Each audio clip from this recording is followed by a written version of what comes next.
नमस्कार दोस्तों, स्वागत है जीडी ब्रिलियंट क्लासेस में। आज मैं इतिहास की महत्वपूर्ण तिथियों के बारे में बताऊंगा जो अक्सर आपके बोर्ड एग्ज़ाम्स में तथा विभिन्न कंपटीशन में पूछी जाती हैं। तो जैसे पहली तिथि है कि बाबर का जन्म कब हुआ था, तो 1483 ईस्वी में फरगना में हुआ था, 1483 ईस्वी। इसके बाद 1494 ईस्वी में कबूतर को उड़ाते समय बाबर के पिता उमर शेख मिर्जा की मृत्यु हो गई थी। 1508 ईस्वी में हुमायूं का जन्म होता है काबुल में, और 1526 ईस्वी में पानीपत का प्रथम युद्ध बाबर और दिल्ली के शासक इब्राहिम लोदी के बीच होता है। 1527 ईस्वी में खानवा का युद्ध होता है। मेवाड़ के शासक राणा सांगा और मुगल वंश के शासक बाबर के बीच खानवा के मैदान में 1527 ईस्वी में युद्ध होता है। इस युद्ध में राणा सांगा की पराजय होती है और इसी युद्ध में बाबर ने जिहाद का नारा दिया था। जिहाद अर्थात धर्म युद्ध का नारा दिया था। इस्लाम खतरे में है, इसका नारा दिया था। इसके बाद 1528 ईस्वी में चंदेरी का युद्ध होता है बाबर और मेदिनी राय के बीच। इस युद्ध में भी बाबर को विजय हासिल होती है और मेदिनी राय को पराजय का सामना करना पड़ता है। 1529 ईस्वी में घाघरा का युद्ध होता है, जिसमें अफगान शासक महमूद लोदी और बाबर के मध्य युद्ध होता है। इस युद्ध में बाबर को विजय श्री हासिल होती है। इसके बाद 1530 ईस्वी में बाबर की मृत्यु आगरा में होती है और बाद में इसको बाबर की इच्छा के अनुसार काबुल में इसको दफनाया जाता है। और 1530 ईस्वी में बाबर की मृत्यु के बाद हुमायूं को गद्दी पर बैठाया जाता है। इसके अलावा 1539 ईस्वी में हुमायूं और शेर शाह सूरी के बीच चौसा के मैदान में युद्ध होता है। इस युद्ध में हुमायूं को शेर शाह बुरी तरह पराजित करता है और उसका पीछा वो आगरा तक करता है।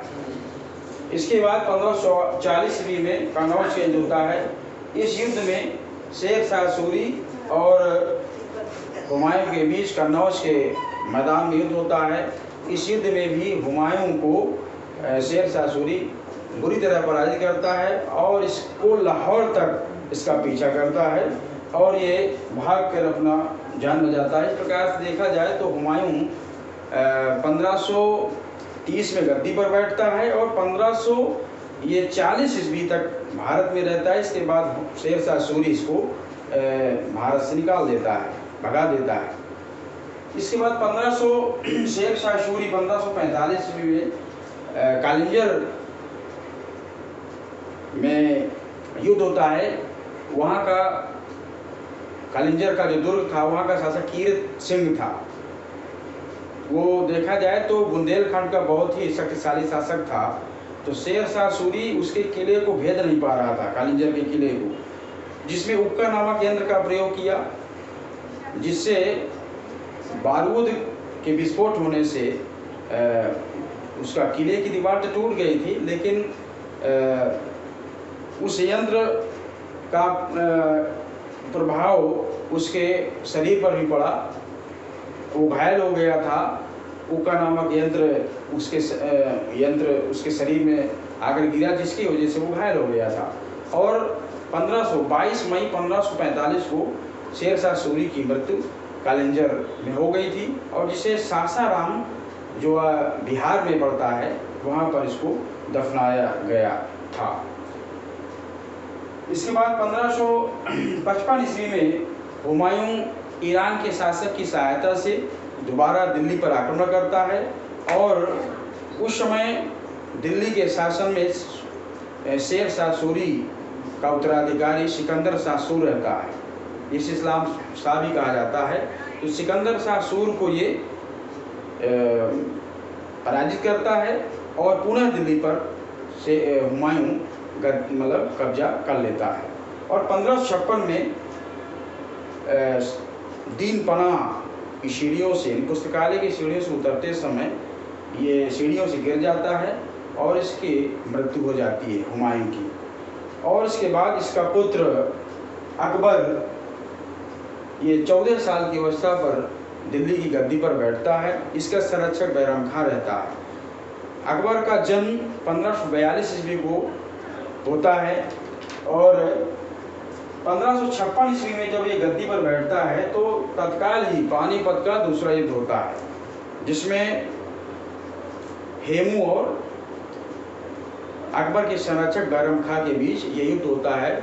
इस युद्ध में बैराम खां अर्थात अकबर की विजय होती है। क्योंकि अकबर का संरक्षक रहता है बैराम खां, तो पूरे युद्ध का नेतृत्व बैराम खां ही करता है। अतः इस युद्ध में अकबर की, पानीपत के दूसरे युद्ध में अकबर की विजय होती है और हेमू युद्ध करते करते युद्ध मैदान पर ही मारा जाता है। इसके बाद 1560 ईस्वी में पेटीकोट शासन का अंत होता है। अर्थात चूँकि अकबर छोटा था, अर्थात उसके जो दादी थी, उसकी जो धाय माँ थी आदि उसके शासन का में हस्तक्षेप कर रही थी, तो अंततः 1560 ईस्वी में वो पेटीकोट शासन का अंत हो जाता है। और 1562 ईस्वी में क्या कहते हैं, दास प्रथा का अंत होता है और जोधाबाई का विवाह भी अकबर के साथ होता है। इसके साथ साथ 1561 ईस्वी में बैराम खां की हत्या कर दी जाती है और देखा जाए तो ये बहुत बड़ी क्षति मानी जाएगी अकबर के लिए, क्योंकि इसमें अकबर खुद उसके हत्या करवाने में देखा जाए तो संलिप्त माना जाएगा। इसके बाद 1563 ईस्वी में अकबर द्वारा हिंदुओं पर लगाए जाने वाले तीर्थ यात्रा कर की समाप्त करने की घोषणा की जाती है। क्योंकि पता है आपको कि 1562 ईस्वी में जोधाबाई का विवाह होने के बाद अकबर पर हिंदू धर्म का प्रभाव धीरे धीरे प्रभावित होने लगा था। अतः 1563 ईस्वी में जो है अकबर ने तीर्थ यात्रा कर को समाप्त कर दिया था। इसके बाद 1564 ईस्वी में क्या कहते हैं, जजिया कर जो हिंदुओं पर लगाया जाता था उसे भी अकबर ने समाप्त कर दिया था। ये बहुत महत्वपूर्ण घोषणाएं अकबर द्वारा की गई थी। 1569 ईस्वी में जहांगीर की का जन्म होता है और 1571 में अकबर द्वारा फतेहपुर सीकरी का निर्माण किया जाता है। 1571 ईस्वी में फतेहपुर सीकरी जो आगरा के नज़दीक पड़ता है, तो इसका जो है निर्माण करता है। अपना एक नया राजधानी बनाने के लिए अकबर इसका फतेहपुर सीकरी का निर्माण करता है। 1575 ईस्वी में अकबर द्वारा इबादत खाने का निर्माण होता है। आगरा में इबादत माने पूजा करने वाला स्थान, मतलब एक प्रकार से जिसका ये निर्माण करवाता है अकबर। इसके बाद 1576 में हल्दी घाटी का युद्ध मेवाड़ के शासक राणा प्रताप और अकबर के बीच होता है और इस युद्ध में राणा प्रताप हार नहीं मानते हैं, वो घास की रोटियां भी उनको खाना पड़ता है और अंततः राणा प्रताप की मृत्यु 1597 ईस्वी में 1597 ईस्वी में राणा प्रताप की मृत्यु हो जाती है। राणा प्रताप की भारत के महान योद्धाओं में गणना होती है। इसके अलावा 1579 ईस्वी में अकबर द्वारा मजहर की घोषणा की जाती है और 1597 ईस्वी में अभी मैंने बताया कि राणा प्रताप की मृत्यु हो गई थी। 16 ईस्वी में चांद बीबी की मृत्यु हुई और 16 ईस्वी में ही अकबर के शासनकाल में ही भारत में ईस्ट इंडिया कंपनी की स्थापना होती है 31 दिसंबर 16 ईस्वी में। इसी प्रकार आगे लास्ट में हम अकबर की जो मृत्यु है 1605 ईस्वी में होती है और इसके बाद इसके पुत्र जहांगीर को अकबर का उत्तराधिकारी बनाया जाता है। तो प्यारे दोस्तों, इन महत्वपूर्ण तिथियों को आप लोग अच्छे से समझ लें और इसका स्क्रीनशॉट भी ले लें आप लोग। इसके अलावा मैं 2 महत्वपूर्ण तिथि और हैं जो कि मैंने इस पर तो नहीं नोट किया है, लेकिन बोर्ड परीक्षा में कई बार पूछी गई है। तो 1336 ईस्वी में 1336 1336 ईस्वी में ये विजयनगर जिसकी स्थापना हरिहर और भूका ने किया था, ये बहुत महत्वपूर्ण है। ये भी आया करता है कि 1336 ईस्वी क्यों महत्वपूर्ण है, अर्थात 1336 ईस्वी में हरिहर और भूका राव नाव भाइयों ने विजयनगर साम्राज्य की स्थापना किया था, जिसकी राजधानी हम्पी थी। इसके अलावा दूसरी एक महत्वपूर्ण तिथि 1347 ईस्वी में, जिसकी स्थापना हसन गंगो ने बहमनी साम्राज्य की स्थापना हुई थी। और यही बहमनी साम्राज्य आगे चल करके 5 भागों में बढ़ता है, जो कि 1565 ईस्वी में ये दक्षिण भारत के 5 मुस्लिम राज्यों ने मिलकर के तालीकोट के युद्ध में विजयनगर साम्राज्य को पूरी तरह से नष्ट भ्रष्ट कर देते हैं। तो ये महत्वपूर्ण तिथि छूट गई थी, तो मैं इसीलिए आप लोगों को बताया। ठीक है प्यारे दोस्तों, आप लोग अच्छे से इन तिथियों को याद करें। शेष इसके आगे की जो तिथियाँ महत्वपूर्ण होंगी उस पर मैं नेक्स्ट वीडियो में चर्चा करूँगा। धन्यवाद प्यारे दोस्तों।